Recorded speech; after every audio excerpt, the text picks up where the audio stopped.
Welcome back to Dirt Nap Ballistics. Today kicks off a mini series where I'm going to be diving into the reloading components that I've bought for the 7PRC. Today's video will cover what I picked and more importantly why I picked each component. As this little mini series progresses, we're going to cover some of the big points of reloading like finding a powder charge and fine-tuning seating depth. Hopefully this will all wrap up with a little bit of a shooting competition and discussing anything I might change moving forward. Given that I've never reloaded before, this series is not going to be too involved or too in-depth. It's really going to be for anybody first starting off reloading, interested in the 7PRC or long-range hunting, or just anybody wanting to follow along, compare notes, and maybe provide some critiques or feedback. Most of my research has either been in forums or from YouTubers on here like Eric Cortina, Ultimate Reloading, Northeast Texas Tactical, Winning in the Wind, and Bolt Action Reloading. So thanks to those guys for the content that they're putting out, making this feel a whole lot less intimidating.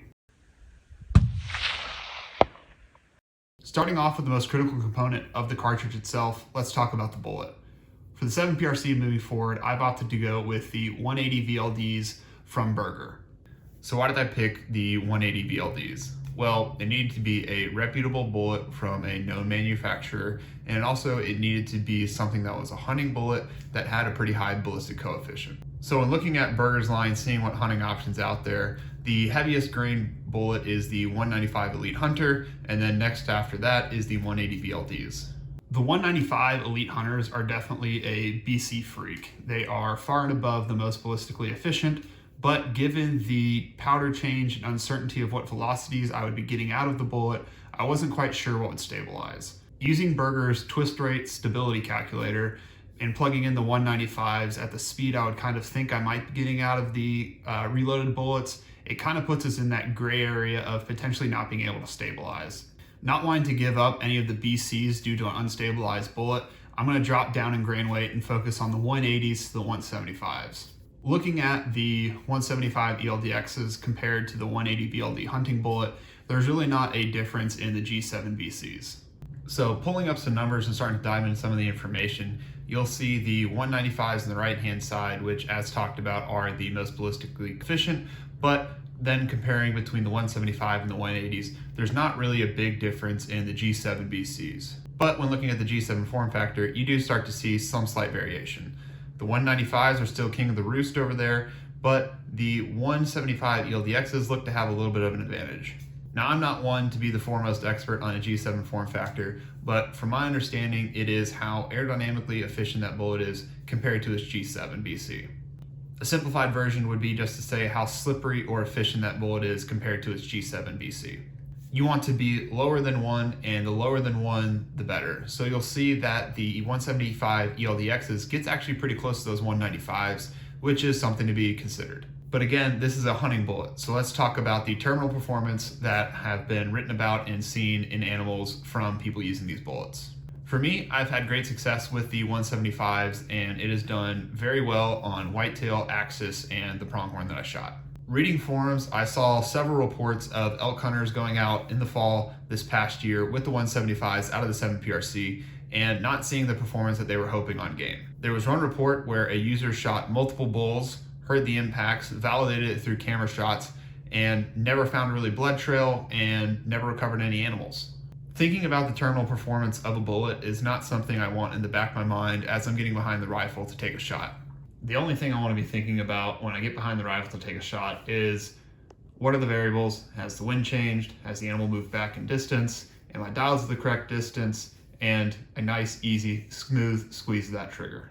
So right now I'm getting about 2915 out of some pre-powder change precision hunter loads. Ideally, I would love to be able to get the 180s in that similar range. So let's just say 2900 for the 180s compared to a little bit higher out of the 175s and about 2800 out of the 195s. If we go into look at some of the wind and drop comparisons between the two, I really don't think I'll be hunting past 500 yards, but let's just look at 700 yards to start off. Really, it's a pretty minimal wind drift and drop differential between the three bullets. We're talking about 2 to 3 inches of wind drift, and then we're talking about the same in terms of dialing to about 107 inches of drop. When we move on to the energy and velocity retention, you'll see the 195 start to pull away here. But across the board, we see great performance from all three. I know this topic can be a little bit divisive, but let's talk about required energy to put down game efficiently. Some people say that it's 1,500 for elk and 1,100 for whitetail, and so let's just use that for all intents and purposes as the go-to standards. And looking at the three bullets, you'll see that even if we're hunting at 700 yards, which is a pretty far shot, all these bullets are capable on elk size game, and then they're capable on whitetail game out to roughly 1,900 yards. These are far beyond what I think of my capabilities on a single shot, but there are certain cases where if it's the last day of the hunt in terms of last light and I'm either going home empty-handed after 7 days and I'm at 750 yards, I want my practice and preparation for that hunt to make me feel comfortable in order to take that shot, but I would love to be able to get that shot into 400 yards if that's the case. Leading up to a hunt, preparation and shooting is something that I think is critical to your success. You need to be comfortable shooting on the vital sides of the game at the distance you plan to hunt or potentially may hunt at. I know for our pronghorn hunt, we are preparing on 8-inch size steel plates out to about 600 yards, either from kneeling or standing shots. And so when I took that shot at 450, I felt very comfortable. So we kind of have a Goldilocks and the Three Bears situation. The 195s are the most ballistic efficient, but I'm not sure if we will be able to stabilize those. The 175s are on paper extremely ballistically efficient, but I've seen reports of them having some poor terminal performance on larger game like elk and bear, and that's not something that I want to have in the back of my mind when going on those types of hunts. So that leaves us in the middle with the 180 VLDs.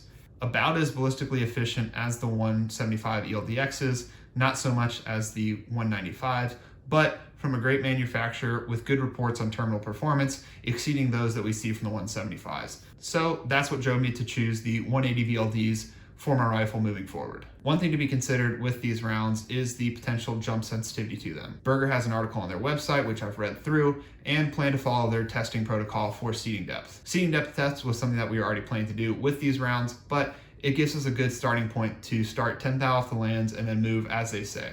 There's supposed to be one group out of the 5 that is a outperformer of the other ones, so it'll be interesting to put that to paper and see which one of those is the best performer. Since powder charge and seating depth are kind of the two most critical components of any load, let's talk about powder next.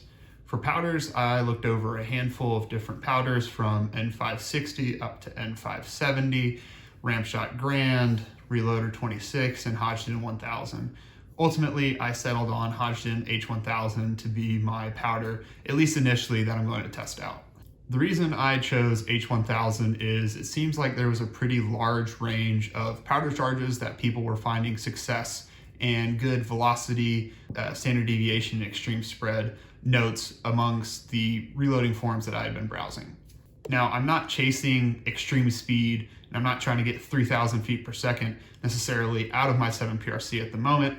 I've had great success with 2,900, and I would love to match that. But ultimately, what I'm going to be looking for is standard deviation and extreme spread. I want to be as consistent as I can be, and I understand that there are other components like neck tension and the reloading process to help maximize that, but I want to choose a powder that I've seen that I can feel safe with and that has some range over max capacity based on the reports that I'm going into to help get all the speed I can while also staying within a safe reloading range.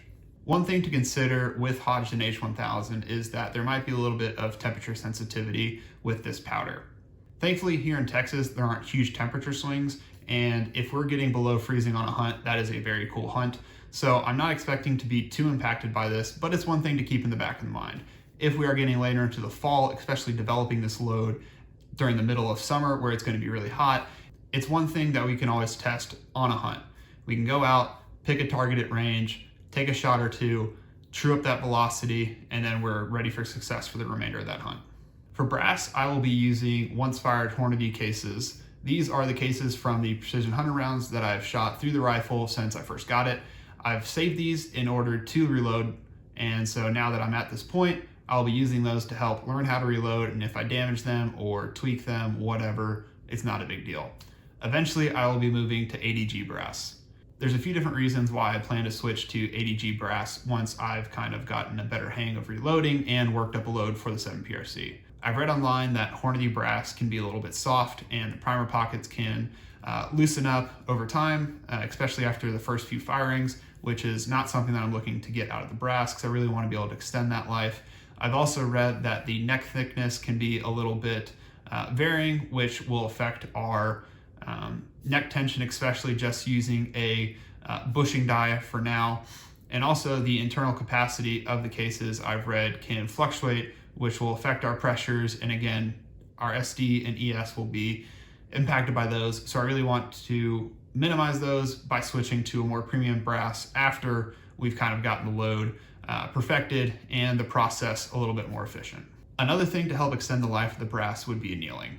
I don't think my buddy has an annealing setup, and I certainly don't, but I've seen a handful of videos online using induction coils and kind of a DIY home setup similar to, or maybe I shouldn't say similar, but using the same technology as the amp annealers. This is something that seems like it'd be very valuable to get into, especially once we've gotten a better hold of the reloading component process and as we move to ADG brass to really extend that life and get the most out of those cases. Primers was a pretty easy choice. It seems like everybody on the forums online was saying you can either go with CCI 250s or the Federal Gold Match 215s. When looking online, the CCI 250s were in stock, the 215s weren't, so we went with the 250s. I don't think there's anything I'm giving up by going with one or the other, but it's something that we can keep in mind, and if we're not seeing anything down the road, we could always try a different primer. I don't think it's going to be much of a difference, but you never know. For dies, I've gone with the RCBS Matchmaster seating die and full-length bushing die. I will be starting with a Short Action Customs 310 bushing die. In the forums online, I've seen people using a 309 to a 312, and so given that the 311 and the 309 are out of stock, I decided to go right in the middle and see if a 310 would be the right fit.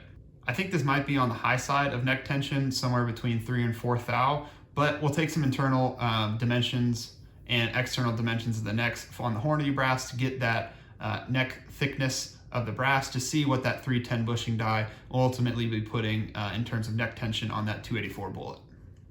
If the 310 bushing ends up providing a little bit more neck tension than I was hoping for, I had always thought about moving to a mandrel setup to really set the inside diameter of that neck to make sure that we are putting as consistent neck tension on that bullet as we can.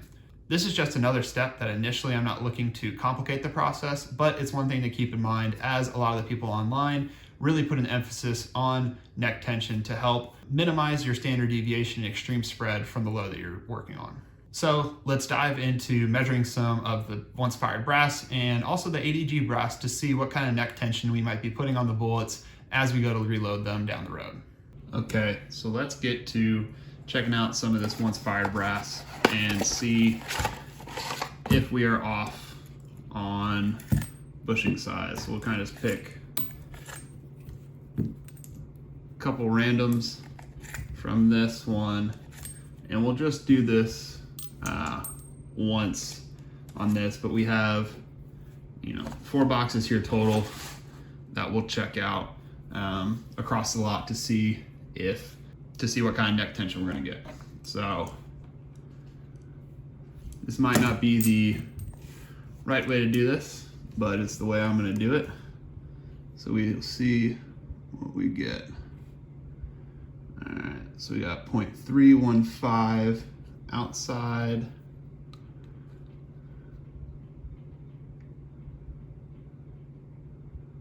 0.2825 inside.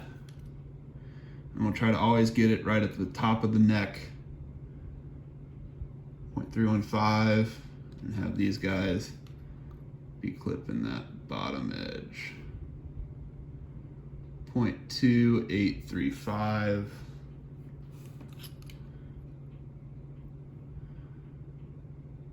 0.3155.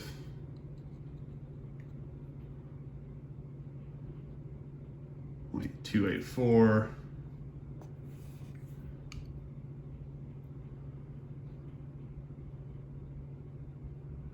315.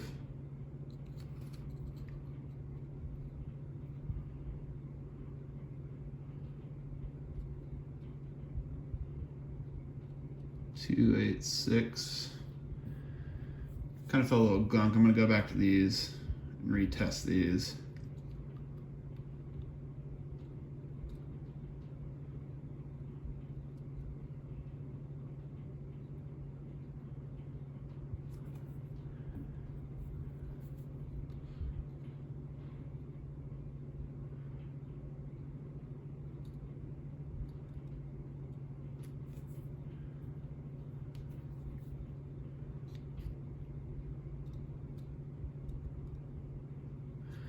Yeah, it looks like those first ones also were more in the 2865, 287 range. I just got a thin spot on the neck or had some coating in there. So we'll kind of keep spinning them in order to kind of get a good feeler. Again, 0.287. Oop.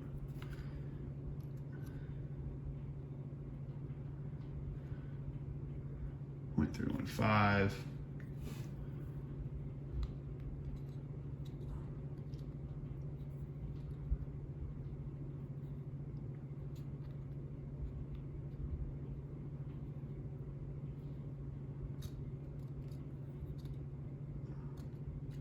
.286 we'll give it.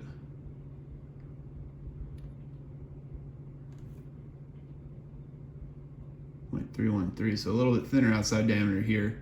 Not sure why is that the case. Pun not intended. So I probably won't be spinning that case as much. I don't know if you can quite see it, but there is a slight etching on the inside from that spinning it around. So ultimately,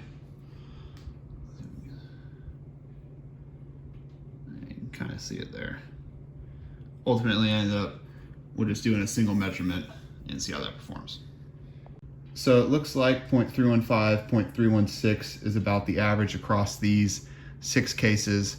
We will move to the inside diameter next to try to see if we can get a gauge for what the brass wall thickness is around the neck on these Hornady cases.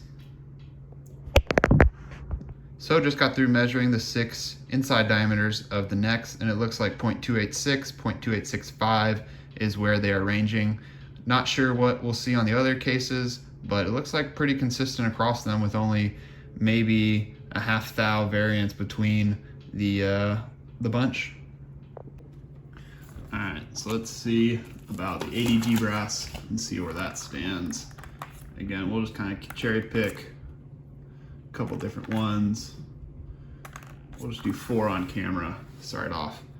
Definitely noticeably different. It's cool to see the annealing line on the ADG brass. Yeah, let's get to sizing these, see what we have.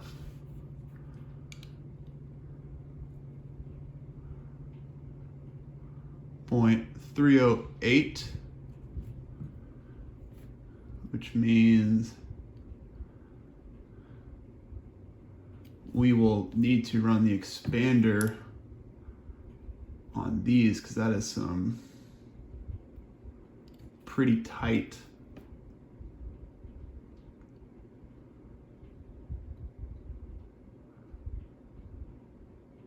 neck tension off of my assumed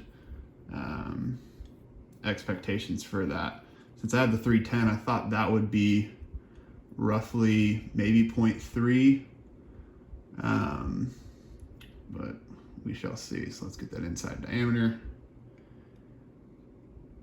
0.280, spin it a little bit.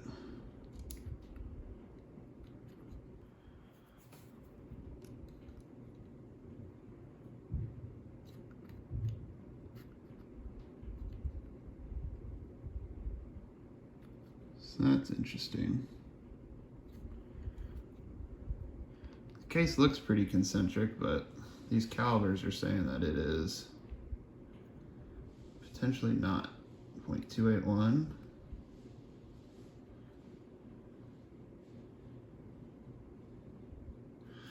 Maybe it's just the way I'm measuring it.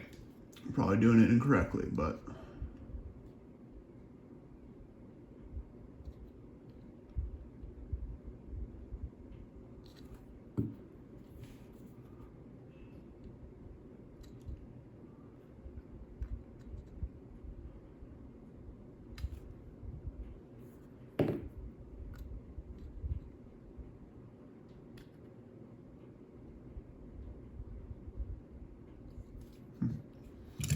all right, well, that is what we have for the ADG brass. We will keep going through other ones and we'll put this in a spreadsheet and then we will talk through the numbers. Okay, so if we look at the Hornady chart, I took 4 different boxes, took 6 random cases from each, took both an inside and outside diameter, and then subtracted the variance between those, divide it by 2 to get the neck thickness of one side to get our potential neck tension if we were size 2.310. So looking at it, it looks like we will be having a pretty tight neck tension on this, and might need to be going up to a higher bushing or a larger bushing of maybe 0.312 or so. I would assume that the ADG brass would be a little bit thicker, causing us to have a little bit stronger neck tension as well, which is another reason why we might either add an expander mandrel or return the 310 and get a 312 bushing die. But ultimately for now, we might just reload and see how it performs and do a testing on neck tension and how that affects group size. It's been done before, but it would be interesting to see from my perspective how that really affects things. Ultimately, pretty consistent across the Hornady brass, which was surprising based on what I read online. But you know, who knows? Maybe it was the pre-powder change, and they also had different brass back then. Either way, looks like it's pretty decent to start reloading from. So glad that that's the case. For the ADG brass, took 4 cases from 4 different rows within there. Again, pretty consistent brass, which is good. Ultimately, not a lot of variance in consistency from the Hornady brass, which again is a little bit weird, but you know, I'm sure there's other components of the ADG brass, such as internal case capacity and all that stuff, that makes it a step above the Hornady brass. But again, looks like it'll be about 4th thou of neck tension, which might be on the high side. So that expander mandrel or a different bushing die might come into play as we as we start the reloading process and move forward with the bullet testing. So that's my component setup for the 7PRC. So starting off, we will be using once fired Hornady brass, pushing the Berger 180 VLD hunting bullets with Hodgdon H1000 and CCI 250 primers using the RCBS Matchmaster seating die. Down the line, we may try to fine tune our neck tension by using expander mandrel or start annealing, as well as move over to that ADG brass and see what kind of performance we're getting from those cases. But those are all steps for another day, and for right now, we have a great platform to start shooting from. Let me know down in the comments what you're running in your 7PRC and what you do differently in your reloading process. If you're into this kind of content and want to follow along with the mini-series, be sure to drop a comment, like, and subscribe to the channel. And until the next one, stay safe and shoot straight.